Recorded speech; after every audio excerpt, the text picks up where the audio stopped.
Assalamualaikum warahmatullahi wabarakatuh.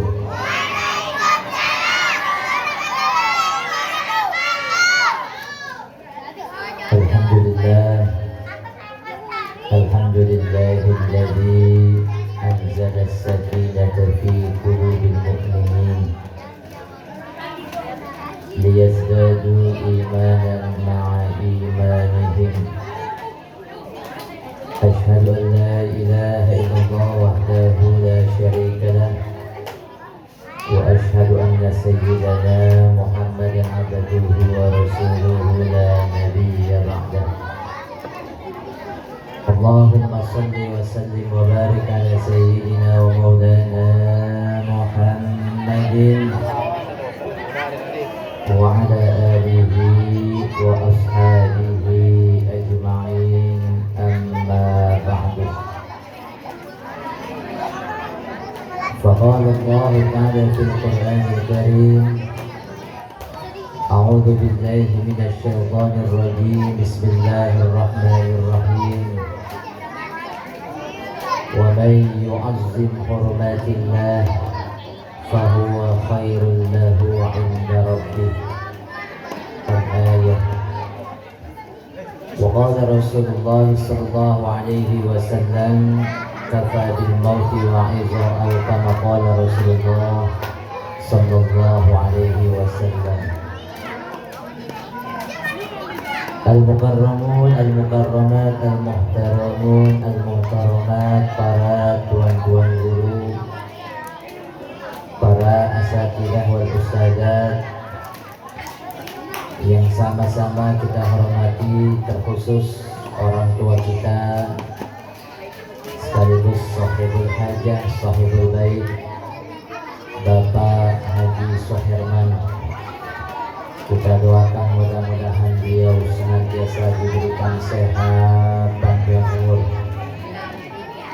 juga keluarganya, putra-putranya, diantaranya Al-Mukarram Al-Ustaz Jamal Yashkur, Al-Mukarram Al-Ustaz Jamal Haris, serta putra-putri dan juga cucu. Mudah-mudahan keluarga besar dari Bapak Haji Soherman senantiasa diberikan limpahan keberkahan dari Allah Subhanahu wa Ta'ala. Juga hadir di tempat ini guru kita, orang tua kita, Bapak Kiai Haji Komarudin, Ketua BKM Masjid Jami Nurul Huda Mukarram, Bapak Dr. Haji Edi Sohabi. Yang sama kita hormati Bapak Haji Faiz, Bapak Hajinya Afina Ustadz Ipat, serta para asatidzah lainnya yang saya yakin belum tersebut. Ustaz Haji Hidayat Hanafi juga hadir, serta seluruh para asatidzah lainnya yang belum tersebut. Tetapi takziman wa tahriman saya dan kita semua tidak berkurang sedikit pun. Kita doain terutama orang-orang tua kita, guru-guru kita senantiasa diberikan panjang umur, sehat walafiat, dan kita pun yang datang ke tempat ini mudah-mudahan mendapat kelimpahan keberkahan dari Allah Subhanahu wa Ta'ala. Termasuk yang hadir di tempat ini mudah-mudahan semuanya sehat panjang umur. Sebagaimana sabda Nabi kita Muhammad sallallahu alaihi wasallam, man ahabba ayyubsata lahu rizqihi wa yunsa'alahu fi atharihi falyasir rahimahu.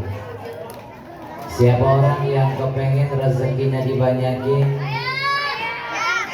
usianya dipanjangin, maka sambunglah dengan tali silaturahim. Tetapi meskipun demikian, di dalam kitab Al-Jawahir fi Tafsiril Quran, Asy-Syaikh At-Tantawi Beliau menjelaskan di sana ada 3 golongan. Ada 3 orang ya, yang matinya rada cepat. Ada 3 orang, ada 3 golongan yang matinya rada cepat. Yang pertama adalah mereka orang-orang yang tukang motong hewan atau jagal. Waduh, mana itu kerjaan saya lagi. Iya, berarti umurnya matinya rada duluan ini. Kemudian yang kedua adalah dokter.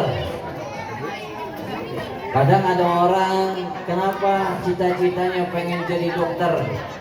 Biar supaya ngerti, supaya kalau berobat bisa sendiri. Ternyata umurnya rada cepat. Nah, yang ketiga ini yang barangkali perlu mendapat catatan bersama. Ternyata ya, orang yang cepat mati yang ketiga ini adalah mereka yang sering buat proposal fiktif. Hati-hati dah tuh ya. Saya juga pernah didatangi ya, proposal datang ke rumah. Kebetulan yang sering datang ke rumah itu ibu-ibu. Entah dari mana datangnya bikin proposal nyampe aja ya. Bahkan pernah bikin proposal ya, ngadain acaranya di musolanya Ujung Harapan, tapi dia sendiri bukan orang Ujung Harapan. Dia sampai ke Ujung Harapan ya, kemudian dia jelaskan acaranya di Ujung Harapan. Kita tanya, ibu orang mana? Ternyata dia bukan orang Ujung Harapan. Para jamaah sekalian yang dirahmati Allah Subhanahu wa taala. Tapi terlepas dari itu, akhirnya anak-anak nggak pada ngantuk ini. Masih segar. Tadi udah pada nyendok nasi belum? Tadi saya di dalam, bocah-bocah udah pada ngambilnya. Yang anak-anak kecil perempuan tadi saya bantu. Ikan sepat, ikan gabus, belinya di Pulau Putar. Lebih cepat, lebih bagus. Karena kita semua udah pada lapar. Kata panitia Sobul Haja sabar. Bocah tadi saya ngambilin lah sepiring 2 piring ya. Qala Allah Ta'ala fil Qur'anil Karim, a'udzu billahi minasyaitonir rajim. Bismillahirrahmanirrahim. Wa may yu'azzim hurumatillah fa huwa khairul lahu 'inda rabbih. Dan siapa orang yang mengagung-agungkan apa yang diagungkan, hurumatillah, yang terhormat di sisi Allah, fahuwa khairun lahu, maka bermulainya yaitu lebih baik baginya inda rabbihi, di sisi Tuhannya. Dan salah satu yang terhormat di sisi Allah adalah kita manusia sebagai makhluk. Laqad khalaqnal insana fi ahsani taqwim, yang diciptakan oleh Allah dengan ciptaan yang terbaik. Sehingga manusia ini berbeda dengan hewan, manusia ini berbeda dengan binatang.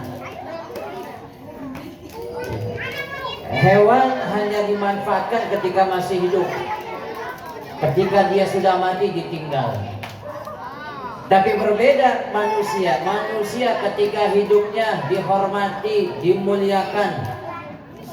Sehingga kemudian tidak boleh kita menyakiti orang lain. Muncullah hukum kisos. Gak boleh membunuh, gak boleh melukai. Siapa yang membunuh, siapa yang melukai orang lain, maka akan dibalas dengan pembalasan yang serupa. Dan itu diatur hukumnya. Kenapa? Sebab manusia adalah orang yang makhluk yang dimuliakan. Bukan hanya ketika masih hidup, tetapi ketika sudah mati pun juga dimuliakan. Inilah yang kemudian dibahas di dalam kitab-kitab. Sebagai contohnya di dalam kitab Matan Takrib Al-Ghayah wa Takrib yang dikarang oleh Al-Imam Abu Syuja. Di dalam pasal yang kedua ada pembahasan tentang Al-Maitah. Apa itu Al-Maitah? Disebut Al-Maitah yang pertama jika hewan matinya tanpa disembelih. Jadi setiap hewan yang matinya tanpa disembelih, tidak disembelih, dia disebut apa? Al-Maitah. Bisa jadi dia matinya karena tercekik. Ada yang matinya sakit. Ada hewan yang matinya kecebur. Ada hewan yang matinya jatuh dari jurang. Kalau lagi musim hari raya kurban, itu kan banyak pedagang-pedagang musiman tuh. Pokoknya pedagang hewan kurban, sapi, kambing muncul ketika apa? Musim hewan kurban, musim Idul Adha. Dari mana mereka dapat kambing, dapat sapi? Umumnya mereka ambil dari daerah-daerah. Ada yang dari Jawa, ada yang dari Cianjur, ada yang dari Garut, ada yang dari Tasik, macam-macam dah. Dan terkadang ada saja cerita salah satu hewan yang belum sampai di lokasi tujuan, tapi di tengah perjalanan udah mati. Bisa jadi mati sebab kelelahan, bisa jadi mati karena emang itu hewannya dari sana udah bengek, ya. Atau bisa jadi di tengah perjalanan, ya, itu sapi, itu kambing lompat, yang jatuh palanya duluan ke aspal, mati apa kagak itu? Mati. Ya. Hewan-hewan seperti ini disebut Al-Maitah. Ya. Disebut apa? Al-Maitah. Kira-kira kalau hewan matinya tanpa disembelih boleh nggak dimakan? Hewan matinya kecekik boleh nggak dimakan? Hewan matinya kecebur boleh nggak dimakan? Hewan matinya tertabrak boleh nggak dimakan? Uhillat lana maitatani, tetapi ada dua yang boleh dimakan, halal hukumnya. Falhutu wal jaradu, dia adalah ikan dan belalang. Pengecualian dua ini, ikan dan belalang boleh dimakan meskipun kagak disembelih. Sebab para jamaah sekalian, ya, kalau kemudian contohnya ikan mau dimakan kudu disembelih. Kalau ikannya rada gede gampang. Ikan tongkol badannya gede, kelihatan lehernya, enak. Begitu kita pengen makan ikan teri Medan, harus disembelih. Coba saya tanya, di mana lehernya? Ya, begitu kita potong habis semua udah. Ya, sehingga ketika makan ikan tidak perlu disembelih. Selama dagingnya masih bagus, makan. Tetapi kemudian yang muncul ikhtilaf, muncul perselisihan adalah jika memang daging ikan itu boleh dimakan, apakah kotorannya boleh dimakan?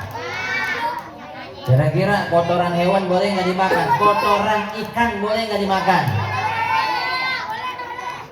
Dan kita kadang-kadang sering tuh makan kotoran, apa tuh, makan tai bandeng dicampur, enak banget gitu.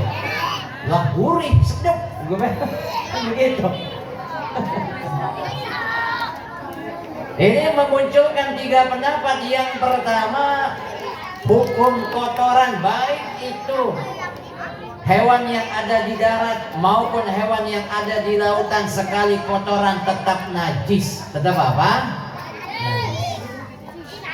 Pendapat yang kedua, hanya hewan yang besar aja yang kotorannya bisa diambil. Ya, hewan yang kecil yang sulit untuk diambil, dah telan aja.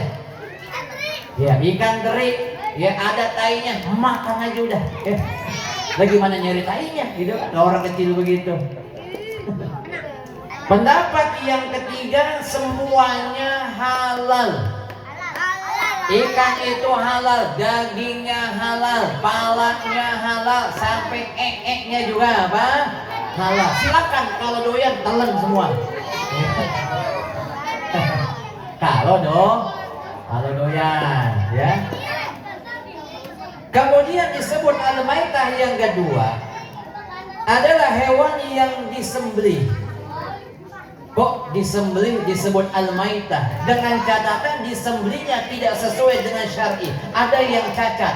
Apa yang cacat? Bisa jadi yang cacat adalah syaratnya. Bisa jadi yang cacat adalah rukunnya. Apa yang dipotong sapi? Ya, alat pemotongnya bagus, tapi yang motong non muslim, kira-kira boleh nggak dimakan? Boleh nggak dimakan? Nanti kalau beli kambing, ya, beli daging kambing, beli ayam, lihat dulu siapa yang motong. Begitu kita ke pasar, ini yang jual rada sipit ini. Oh, muslim nggak kok? Oh, tenang Pak Haji, ya, ini saya potong pakai bismillah. Biar katanya pakai bismillah juga lo non muslim.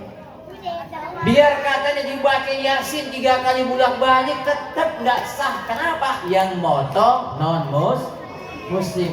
Kudu syarat yang muslim, sekurang-kurangnya ahlul kitab. Mereka adalah orang Yahudi, mereka adalah orang Nasrani, tetapi dengan catatan mereka masih berpegang teguh kepada kitab yang masih asli yang diturunkan oleh Allah Subhanahu wa taala. Injil diturunkan kepada Nabi Isa dan masih asli, belum diubah-ubah. Kira-kira ada apa kagak yang begini sekarang? Kan susah. Jangan-jangan sudah tidak ada. Atau bisa jadi alat nyembelihnya terbuat dari tulang, nggak boleh. Terbuat dari kuku, nggak boleh. Terbuat dari gigi, nggak boleh. Emang terbuat dari kuku, emang kuku bisa motong hewan, bisa nggak? Bisa. Coba saya mau lihat anak-anak, coba lihat kukunya, pada panjang apa kagak? Coba lihat. Nah, terus kemudian lihat hitam apa kagak itu? Bukan hitam, ya. Kuku kalian panjang, kemudian dipotong lancip. Kalau buat motong sapi, ya nggak kuat. Tapi motong ayam pitik bisa apa kagak? Bisa. Kita cekik, kuku kita tajam, mati nggak dia? Mati. Boleh nggak dimakan? Kagak boleh. Kenapa nggak boleh? Karena ketiga itu tidak bisa dijadikan alat yang nyembelih. Atau yang motong belum balik, masih anak kecil, boleh nggak motong ayam anak kecil? Anak kecil, kamu nih boleh nggak?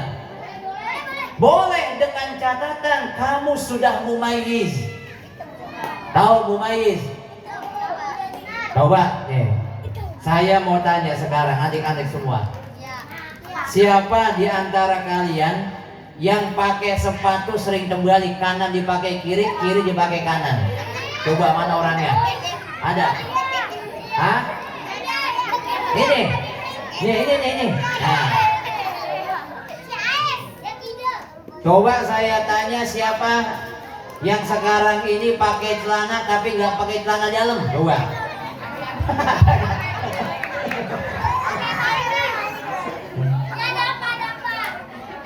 Jadi kalau anak-anak pakai sepatunya masih terbalik, bisa jadi belum mumayyiz. Kenapa? Belum ngerti. Ada nggak di sini yang udah ngerti dibagi duit 5.000? Ada? Udah ngerti udah? Coba 5.000 buat jajan apa saya tanya? Hah? Bakso? Lah kagak cukup. Hah? Bakso tusuk? Bakso tusuk bisa, ya. Nah, cilok ya bisa, es kobok bisa, ya. Jadi kalau yang motong mereka yang kecil-kecil, tetapi dia sudah mumayyiz, ya, maka hasil potongannya sah. Berbeda jika anak kecil ini di depan kita dia motong ayam umpamanya, tapi belum memayis, belum sah.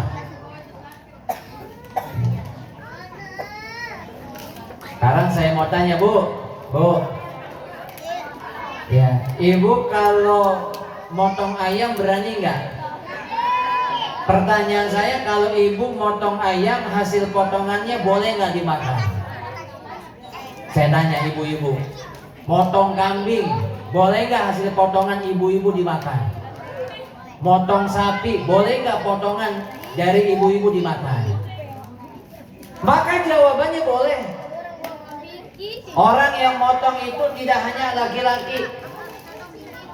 Saya setiap tahun itu ngadain menjelang Idul Adha pelatihan sembelih halal.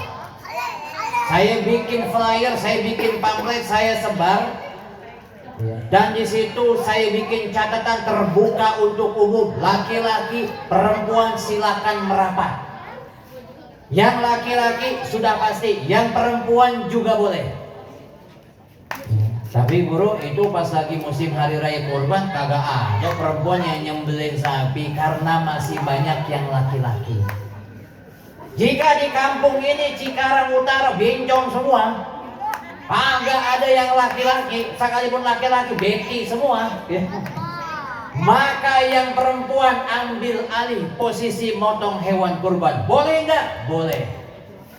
Tapi kalau masih ada laki-laki, cukup laki-laki. Kenapa? Biar supaya tidak ada fitnah. Sebab kalau nanti dimula-mulain di Masjid Nurul Huda pengen viral, ya, akhirnya kaum ibu-ibu yang motong sapi. Yang motong apa? Sapi. Ya, di depan umum, di depan masjid diumumkan. Saya yakin itu yang datang banyak itu bapak-bapak pada merapat semua. Kalau ditanya, Pak, ya, mau melihat hewan dipotong? Bukan, saya mau melihat janda yang motong. Akhirnya yang dilihat bukan sapinya, bukan kambingnya, tapi ibu-ibunya yang dipotong, ibu-ibunya yang motong. Ya, tapi kalau ibu-ibu mau motong sendiri, motong ayam boleh nggak? Boleh, gitu ya. Sehingga para jamaah sekalian, dua itulah, baik itu hewan yang matinya tanpa disembelih atau hewan yang disembelih tapi tidak sesuai dengan syariat, disebut al-maitah. Bahasa kitanya al-maitah itu adalah bangke. Apa tuh bahasa kitanya? Bangke, bangke. Ya. Saya tahun 2024, 2 tahun yang lalu ya, bukan yang kemarin nih, yang kedua yang tahun ini. Karena kebetulan di ujung harapan itu acara PHBI, ya, koordinasi semua panitia itu di bawah saya. Tahun 2024 malam takbiran Idul Adha jam 12 malam saya ditelepon oleh panitia kurban. Guru, kenapa nih tumben-tumben jam 12 malam telepon? Darurat guru, mohon izin. Saya pikir guru udah tidur, belum. Kenapa? Ini guru ada sapi, ya, di samping Masjid At-Taqwa. Sapinya sudah terkapar. Kira-kira langkah kita bagaimana nih guru? Ini sapi kita potong, sapi kita pulangin, atau sapi kita biarin aja? Saya bilang kalau melihat sapi sudah terkapar, sudah tidak bergerak tapi masih bernyawa, potong aja malam hari itu juga. Saya minta untuk apa? Dipotong. Tapi sebelum dipotong, kalau bisa usahakan malam hari ini telepon dulu orang yang kurban. Kasih tahu bahwa sapinya malam hari ini kita potong. Kemudian bisa dihubungi tuh orang yang kurban. Dia langsung telepon ke Jakarta Selatan karena dia belinya di Jakarta Selatan. Kata yang jual, iya Pak Ustadz, potong aja, kami akan kirim gantinya malam ini juga. Kenapa kok harus dipotong? Sebab ada di masjid yang lain Saya dapat cerita, panitia kurban nggak berani ngasih keputusan. Itu sapi udah terkapar, nggak berdaya, mau dipotong, takut yang kurban marah. Karena kepengennya besok setelah sholat Idul Adha baru dipotong. Tapi nggak dipotong, takutnya besok mati. Udah, ikhtiar aja udah, bismillah, mudah-mudahan besok masih bernyawa. Begitu pagi harinya selesai sholat Idul Adha, begitu dilihat itu sapi udah mati. Sapi udah apa? Udah mati. Itu kira-kira kalau sapi udah mati bisa dimakan apa kagak itu? Udah kagak bisa dimakan. Udah gotong-gotongnya berat, kan begitu. Tahun ini kemarin saya motong sapi yang beratnya kurang lebih 700 kilo. Ya, pernah 2 tahun yang lalu motong sapi limosin 1 ton. Coba bayangkan kalau sapi itu mati, ya kira-kira nariknya perlu berapa orang itu? Mau ditarik, dibuang ke kali, iya kalau kali dekat, kalau kali jauh. Sehingga sapi yang mati dalam keadaan bangkai gak bisa dimakan, itu akan merepotkan. Maka satu-satunya cara apa? Ya sudah, harus dikubur. Sebab kalau dibuang di kali, iya kalau kalinya airnya jalan, kalau kagak dia jadi belatung di situ. Kalaupun umpamanya itu sapi bisa jalan, khawatir nanti mentok nyangkut di pintu air, masalah lagi, berantem sama kampung sebelah, kan begitu. Maka satu-satunya cara biar aman dikubur. Kalau udah dikubur, panggil orang yang biasa gali kubur, saya yakin tarifnya beda, bener gak? Ada tukang gali kubur, Fauzan ini mah 3-4 kali lipat ini. Orang aja yang cuma segitu biayanya sekian, apalagi sapi, kan begitu. Udah dapat kerjaan tambahan, udah harus nguburin, nombokin lagi, kan begitu. Inilah para jamaah sekalian disebut al-maitah atau bangkai. Tetapi istilah ini tidak berlaku buat manusia. Wa juludul maitati tadhuru bid-dibagi illa jiddal kalbi wal khinziri wa ma tawallada minhuma aw min ahadihima wa azbul maitati wa syi'ruha najisun illal adami. Andaikan si bangkai ini mau dipakai hanya kulitnya saja dengan cara didibah, dengan cara disamak. Bagaimana cara menyamaknya? Ketika sudah dibersihkan, darah-darahnya yang menempel dibersihkan, kemudian dibalut dengan menggunakan daun-daun yang sepet. Bahkan di dalam sebuah kitab dijelaskan boleh pakai tai burung. Pengen ngebersihin, didibak, menyamak kulit yang bangkai, boleh pakai tai burung. Kok boleh Pak Ustadz pakai tai burung? Sebab tai burung itu rasanya sepet. Saya kagak percaya, abis ini yang punya burung jajalin itu tai burung. Iya bener sepet Pak Ustadz. Bukan kata saya kalau disuruh nyobain udah nggak ada, saya percaya aja. Pokoknya ya itu tai burung rasanya apa? Sepet, udah percaya saya, daripada saya suruh nyobain. Illal adami, kecuali manusia. Manusia nggak bisa disebut bangkai. Ketika kita sholat jenazah, niat sholat jenazah, usolli ala hadal mayiti, kan begitu. Ya, jika mayitnya laki-laki, usolli ala hadhil mayitati, jika mayitnya perempuan, kan begitu. Coba anak-anak saya mau tanya, niat sholat maghrib, usolli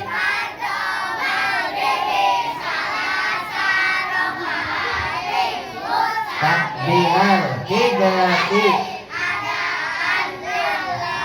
ta'ala. Terjemahin.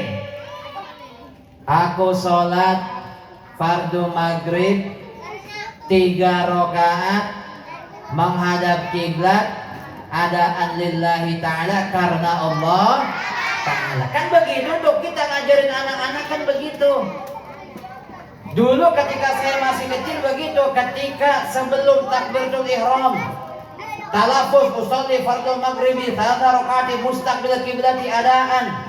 Jika bermakmum makmuman lillahi ta'ala, begitu mengangkat tangan Allahu Akbar, di dalam hati kita menyebut aku sholat fardu maghrib 3 rakaat menghadap kiblat menjadi makmum karena Allah Ta'ala. Kan begitu tuh Arabnya kita diajarin, terjemahannya juga diajarin.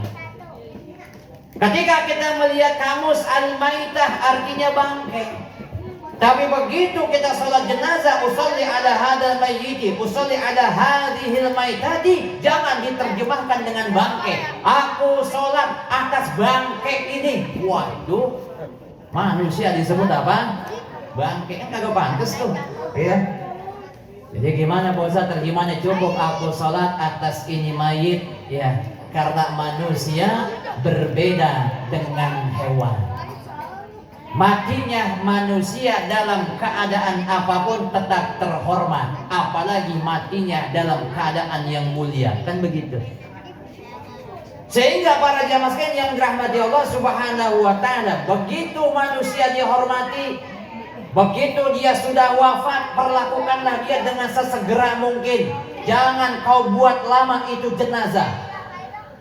Begitu jenazah itu sudah dipastikan wafat, segerakan dikuburin, segerakan dimandiin, segerakan dipakaikan kain kafan, segerakan disolatin, segerakan dikuburin. Tahun 2023 saya baca artikel jenazah itu kuat hanya maksimal 16 jam. Tapi apakah hitungan 16 jam ini pasti? Jawabannya tidak. Tergantung cuaca, tergantung kondisi, tergantung bagaimana kita memperlakukan jenazah. Begitu ada jenazah yang wafat, saya kasih tahu, jangan diletakkan di lantai. Semakin engkau cepat letakkan di lantai, semakin cepat jenazah ini membusuk. Terus bagaimana guru supaya jenazah ini nggak cepat membusuk? Kasih dia tatakan, kasih dia di atas kasur. Kalau ada dipan, letakkan dia di atas dipan. Semakin tinggi, semakin tidak bersentuhan dengan apa? Dengan lantai, jenazahnya semakin tidak cepat busuk. Tapi juga jangan kebangetan juga. Ntar ketika kita lagi takziah, ini jenazahnya mana? Kan kata guru tadi jenazah semakin tinggi semakin bagus, saya taruh di lantai 2. Repot itu ya. Nah, jadi begitu para jamaah sekalian ya. Segerakan. Makanya para jamaah sekalian, kenapa kok sholat jenazah itu tidak ada pembacaan surah? Baca Fatihah langsung kemudian sholawat kepada Nabi, langsung doa mayit, kan begitu? Sebab kalau ada pembacaan surah, apalagi yang jadi imam adalah seorang yang hafal Quran, diumumin ntar siang inna lillahi wa inna ilaihi raji'un, ya, akan disolatkan nanti ya setelah zuhur, udah pada kumpul. Yang imam adalah seorang hafiz Quran 30 juz. Dia baca surahnya Al-Baqarah.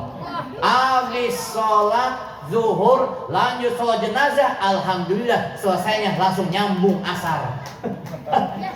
Itu kira-kira besok jamaah masyarakat kalau diajak sholat jenazah lagi mau apa kagak itu? Makanya tidak ada pembacaan surah. Habis baca Fatihah langsung baca apa? Sholawat kepada Nabi, langsung baca apa? Ya, doa kepada si mayit.